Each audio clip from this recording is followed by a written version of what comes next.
What is up, all you NPL tap people? This is Tom, and we will be bringing you week 3 of the NPL. This week is essentially the GBA rematch, where I take on the LA Nidokings, aka Tony Danza. Now, him and I were both brought over from the GBA as it collapsed, and we were added pretty much, I guess, immediately into the NPL. I think I got added in Saturday night, and Danza got added in probably a few hours after I did. And I took over the Detroit Pincers, and he took over the Sacramento Sea Kings, I think. So we uh, we were lucky enough to join a league right after we had been enjoying the GBA. So yeah. Now I will add a caveat into this before I start breaking down the team and getting into the battle. Him and I have been struggling with the teams that we were given. You gotta understand that we were in the GBA since season one, so the teams that we had are the teams that we hand constructed and um, built to our playstyle, our liking, our preference, and we worked with what we liked. Now, these teams aren't necessarily the things that we prefer to use. I know that I think that my team has a little bit too much power, not enough balance. I think his team had, while on paper it looks good, it's just there are too many things that don't work with one another. Now, in my breakdown video, I said that I had dropped Salamence for Roserade and I had dropped Terrakion for Blastoise. Well, he had dropped Virizion for Tangrowth, and he had dropped Kingdra for Temporary Fix in Hitmonchan. Now, both of us did that so that we could have a little bit more control on the teams that we're, using every week, and so that we can team build a little bit easier. Because honestly, our teams are kind of hard to prepare with people that like have these threats that obviously him and I cannot counter. So I my point of all that was I have nothing but the utmost respect for Danza. I think he's a great battler. I think he's one of the best, along with me. Not to sound cocky, but I think him and I we had grasped and learned the GBA format better than anyone else. Well, during our time, and honestly, if we stay in the NPL for a long period of time, we will have the most experience out of any coach, um, in this type of format. And that's just, that means that we've had the most time being a part of this, that we have learned how to properly build and construct and prepare for our matches rather than just jump right into it. So now I'll get into his team after about 3 minutes of blah blahing. Um, and his team right now, uh, he he has a lot of threats. Like I said, his team on paper looks very, very threatening. You can't discredit him, a guy who has, Heatran, the Genies, Garchomp, Mamoswine, Porygon 2, and then now he has Tangrowth. But primarily, when I looked at his team, I kind of thought that, Tangrowth and Heatran would be a good type of core. Um, I'm not sure Tangrowth wants to take, like, special ground attacks, but it can certainly do that as compared to Heatran. And then he has the Genies. I think having them both on a team kind of adds a sense of um, versatility because they can both either be physical or special. They're very fast. They have a wide move pool. And then I thought the Mega Diancie was a huge threat to my team because besides Klefki, I don't have anything really that wants to take on a Mega Diancie because with Diamond Storm, cuts, Diamonds cut, it cuts through most of my team, being like Zapdos and Roserade doesn't want to take one of those, and then like Moonblast, I've dragons and fighting types and all that, and they don't want to take any of that, and then he could tech on Earth Power, and Klefki, and then Roserade get pretty much hit really hard with that. So moving down, Garchomp and Mamoswine also, big threats. Mamoswine not as much because Kieran Black kind of outspeeds it and then pretty much blasts it with a Ice Beam or a Dragon Claw. And then Garchomp, I think I have a relative means of handling it, but you can never discredit two mons like that because just broadly speaking, they're both very good at what they do in terms of physical attacking and just being able to either revenge kill or come in almost for free and perhaps set up or get off a big chunk of damage. And then Meloetta, I thought now the way that I had thought about his team, I kind of suspected that he'd bring Heatran and Tangrowth as his primary walls with Landorus and Thundurus. I thought Thundurus could be a Life Orb variant, probably with Nasty Plot or just Volt Switching with Life Orb. And then I thought that Landorus could be a Scarf set because my team is very slow. A lot of my mons don't really hit that high, and my fastest mon is Tracheon. So I thought a Scarf set would probably give him a good advantage. And then I also thought that he could bring either Mega Diancie or Meloetta. Meloetta being lesser of a threat because it's just not fast, and yes, it hits hard, and the Assault Vest set can be very good, but I just have a lot of physical attackers that, or things that can carry like knock off and stuff like that. And then I thought he'd bring either Chomp or Mamoswine to have, a big physical attacking presence. And finally, his bottom three. Now, I'm not going to scoff at Porygon 2. Porygon 2 is a bulky duck. It's just, I have a lot of fighting types, and probably some of the hardest hitting fighting types in the metagame. So I wasn't necessarily afraid of Porygon 2 giving me a hard time like it did for back in like Season 1.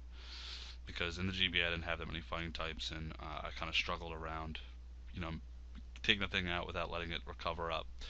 And not only that, but it's pretty much a free switch with Conkeldurr. Then finally, Hitmonchan and Mandibuzz. I use Mandibuzz. Mandibuzz to me is just bad. I think that it's slow and yeah, it's bulky, but it just doesn't do much outside of like Brave Bird, Knockoff, Foul Play, whatever. And then Hitmonchan, it's slow, and like I said, without a lot of those hard-hitting physical attackers, base 50 defense is just poor, and I'm pretty sure, well, you'll see in the match, but I'm pretty sure just Hitmonchan is just there to just to spin, and maybe take a special attack, but that's pretty much it. So that's the team breakdown. Like I said before, I will not discredit Danza in this battle. Hell, he records my battles. He is a great, he preps well. It's just him and we're both winless, so we both have to fight to get to that first win, and one of us will lose and one of us will win this match. So let's get into the battle, and I'll see you guys in a sec. Alright, looking at his team, it seems like I got most of the things correct. I'm very happy I did not see Landorus or Mega Diancie. And my team consists of a defensive Blastoise and Zapdos, and then a modest expert belt Roserade with Toxic Spikes. That is I believe it's a special defensive Klefki, and Life Orb Kieran Black with an Assault Vest Conkeldurr. Now, I lead off with Roserade, and he leads off with Thundurus.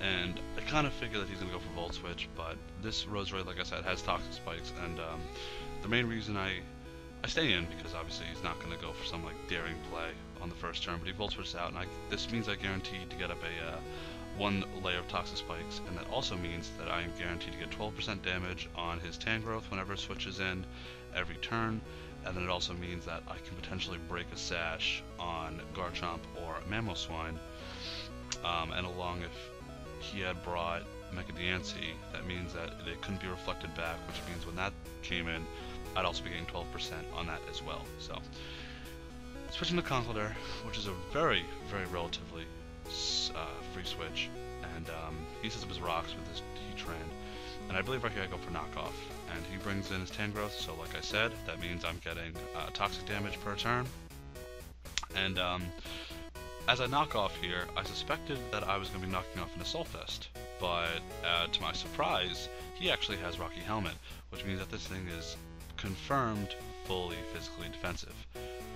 which is a good thing for me, because that means that there's no real chance that that it's going to be some kind of roll with Ice Beam. Well, it's not really going to be anyway, but there's no chance that he can live an Ice Beam from Kieran Black then. So, switching to Zapdos, and this thing is a relatively free switch to a Tangrowth, and I'm pretty sure he's going to go for knockoff here. I did not want my Assault Vest to be knocked off on Conkeldurr because of the amount of special attackers he had, and because I figure Conkeldurr can take on Thundurus no problem, really. But he'll switch out here, and I was very tempted here to go for Defog. Very tempted to go for Defog.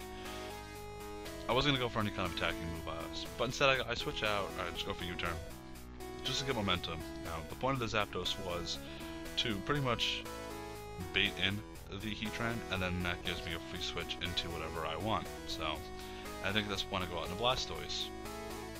And this and Roserade are my two free NC pickups, where I had dropped last week for this week, and I'm very okay with them because I think the Rapid Spin is more valuable than Defog. As a matter of fact, my Zapdos this week does not have Defog on it, and he is going to switch out. And I believe right here I just go for Roar because, again, instead of going for an attacking move, because if I go for Ice Beam and he stayed in, it does like 0 damage, or if he switches out, I go for Scald and he goes into something like Tangrowth, you know, he's not going to do that much, but instead I roar him out, and I roar him out into Hitmonchan, which is good because that means that, you know, I wanted this thing's now toxic. Now, originally I kind of thought I really wanted to get Mamoswine or Garchomp roared out and dragged in because to break a sash and potentially get them toxic. So yeah. Now we both go for Rapid Spin, which I think this turn is really funny. So, but what I also think is funny is that with Hitmonchan's base 50 defense, that Rapid Spin did more damage than I really expected it to. And he goes for Drain Punch, and the Drain Punch doesn't do a lot because, like I said, this is a defensive Blastoise. I go for Ice Beam, predicting a switch of some sort. I was thinking Tangrowth because maybe he thought I'd go for Scald, but staying in was no big deal. He has to be Assault Vest, and this thing has no attack investment, so obviously I'm not going to do that much. And Hitmonchan has very respectable special defense, so now I switch out, and he predicts a switch and goes for Ice Beam here. Now I had to restart the recording from right here, so he goes for Ice Punch, and I was really fearing the freeze, but thankfully he doesn't get the freeze, and this Klefki gets in for free. Now he had already Rapid Spinned my Toxic Spikes away, but I have 2 Mons already, you know, toxic, so that's residual damage. That's very important. And here I figure he's going to switch into one of his 2 ground types, but like I said, there's so much importance for me to break a potential sash that I go for Spikes, or a Draining Kiss. So I guess I kind of went for a middle ground play right there.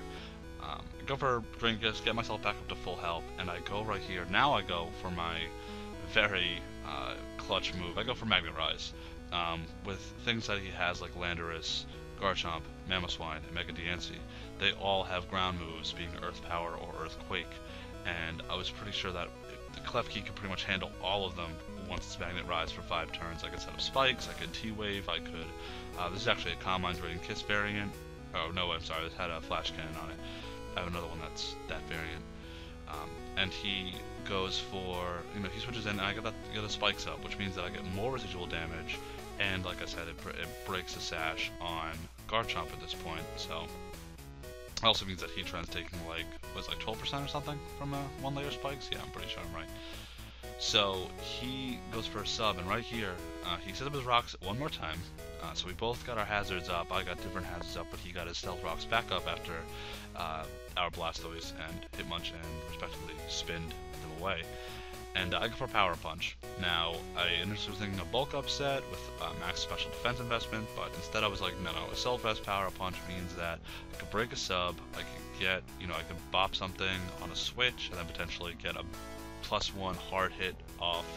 And Tangrowth does not want to take Drain Punches at +1. Even if it is, you know, was like basic 130 defense, +1 Drain Punches are just not something that this thing wants to take. So I go for Drain Punch, and I do, like, that's at least 50%. And I'm back up to full, and with the toxic damage, this pretty much guarantees that this Tangrowth is going down. And this right here begins what I call the Conkeldurr Train of Pain, because that's essentially what this thing is going to do. I have never used the Conkeldurr to this much success before, and I'm glad that I'm learning how to use it well right now, because at full health, I'm going to take an Earthquake. Like I said, the spikes are going to break a sash if you potentially had one. This whole Knot Scarf thing is not tricky. And I go for Ice Punch to go for the guaranteed knockout. I wasn't going to go for Drain Punch and potentially not, kill him. Just go for Ice Punch, get the kill, and that's 2 kills now racked up for Conkeldurr. And that means that now I've knocked out 2 of his, one of his primary walls and one of his primary sweepers. So he goes in Thunderous thinking he could get the kill, and he doesn't. I live on 6. Now that had to be a low roll, because even when I calced it at level 50, I thought I was going to die at 63 HP left. So I will probably look that up again, maybe put it in the description, but I'm not sure I'm not committed. So I go for Ice Punch and knock it out. So that means that 2 of his sweepers now are knocked out, and that means Conkeldurr got 3 kills on this day. So goes for Ice Shard. I just let Conkeldurr die. Could have went into Blastoise or something, but I chose not to, solely because I didn't really think that it was necessary to do so. But I go into Kyurem, and this pretty much means that Kyurem is guaranteed to get a kill of some sort, because he only has 3 mons left, being Mamo, Heatran, and Hitmonchan. So if he switches in, Heatran or Hitmonchan, Ice Beam won't kill, but it'll certainly do enough damage to the point where I can get a kill with Earth Power, Dragon Claw, so I outspeed both of them.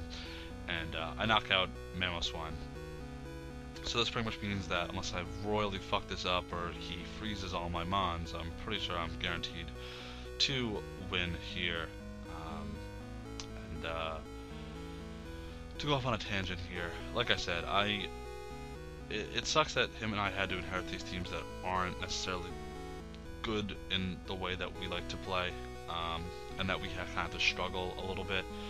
Right here I just bring in Blastoise because I was afraid of the Mach Punch, and I just wanted to get off, just let him take some residual damage and possibly get a Rapid Spin off or something, which is exactly what happens this upcoming turn.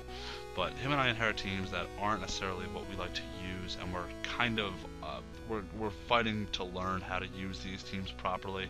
And like I've been telling him, I'm dealing with the same shit he's dealing with in terms of adjustments. So I'm telling him, just keep your head up and don't get discouraged. People in the GBA got discouraged, and I thought that was one of the innate flaws in the GBA, that obviously every team can't win, and teams will lose some more often than others. So when you lose, you get discouraged. When you get discouraged, you don't want to play as much, you don't want to play at all. So I told him, don't fall into that funk, because God knows I'm not going to fall into that funk, because we're all here to compete, and unless you try, you're not going to be competitive if you don't try. So tangent done. Going to Kyurem Black, I didn't see the Mach Punch. If he had it, he would have went for it. Go for Dragon Claw, knock this out. Go for Earth Power, knock out Heatran. The game is over, and I win 4-0. So this means that I have essentially erased the loss by Ashley from week 1, or my loss last week to Fog. Means I'm at -4, 1 and 2. So I'm still in a hole, but I'm not in as big of a hole as I once was in terms of differential. I'm not at -12, I'm not at -8, and it's something I could build back from. So I'm looking forward to the upcoming weeks. I believe I take on the Atlanta Braviary next week, which is essentially Stall Team plus Charizard X. I'm pretty sure I have enough wall breakers on my team and enough things to give me momentum that I could take on a very wally team. And that's no big deal to me. So I'm going to prepare, as I always do. And I've already talked enough about Danza trying and me getting this team and him getting this team and all that. So hope you guys enjoyed the battle. This match will be going up much later than anyone else's match, but I frankly don't give a fuck because I've been busy.